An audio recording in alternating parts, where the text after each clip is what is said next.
મુલ્લા નસરુદ્દીન જે ગામમાં રહેતો હતો એ જ ગામમાં એક પંડિત રહેતો હતો અને બહુ પ્રખર પંડિત, વિદ્વાન પંડિત, વેદોનો જાણકાર. આ બાજુ મુલ્લા નસરુદ્દીનને પણ લોકો બહુ હોશિયાર સમજતા અને હોશિયાર પણ હતો.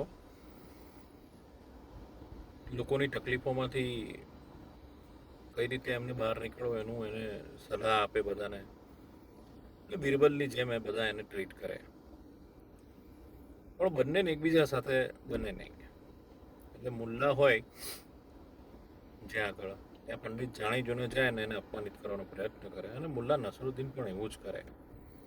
એ ખબર પડે કે અહીંયા પંડિત બેઠા છે, બેઠો છે, ત્યાં જાય અને હાથે કરીને પછી પંડિતને ચીડવે.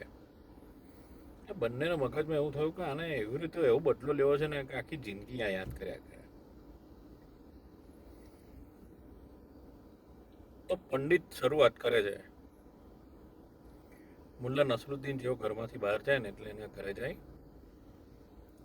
એની વાઈફ સાથે ગરોબો કેળવે અને પછી આગળના જે નહીં કરવાના કામો કરવા લાગે. એક દિવસ મુલ્લા નસરુદ્દીન આવી રીતે બહાર જતો હોય છે એટલે નીકળી જાય છે ઘરમાંથી. 5 મિનિટ થાય છે અને પંડિત એના ઘરમાં જતો રહે છે. હવે મુલ્લાને અધવચ્ચે યાદ આવે છે કે યાર આવું રહી ગયું મારે કશુંક લેવાનું, એટલે પાછો જાય છે.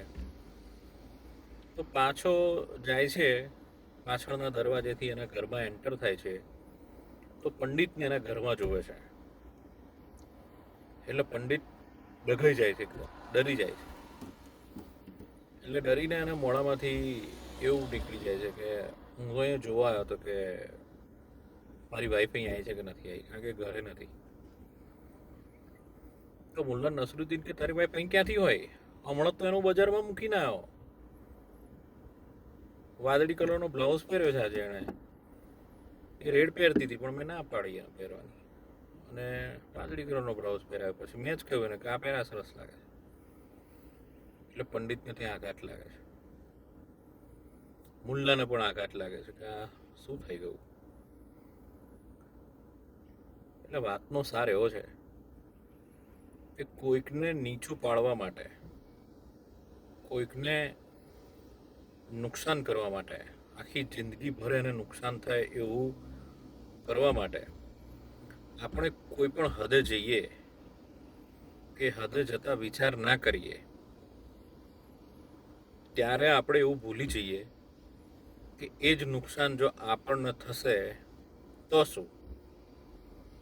આ તો કદાચ ફિક્શનલ વાત હોઈ શકે, ફિક્શનલ જ છે, એક વાર્તા જ છે, પણ એનો સાર તો એવો જ છે કે કોઈકને નુકસાન કરતાં પહેલાં આપણે એવું વિચારી લઈએ કે જો જે હેતુસર અને જે રીતે આપણે સામેવાળાને નુકસાન કરવા માટેનો પ્રયત્ન કરી રહ્યા છે, સો એક્ઝેક્ટલી જો એ જ વસ્તુ આપણી સાથે થશે તો શું થાય.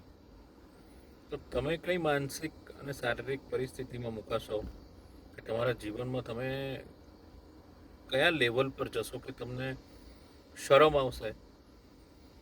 આપણે બધા વિચારીએ કે કોઈકને નુકસાન કરવાના ચક્કરમાં આપણે આપણી જાતને નુકસાન ના કરી બેસીએ. ફરી મળીએ. God bless.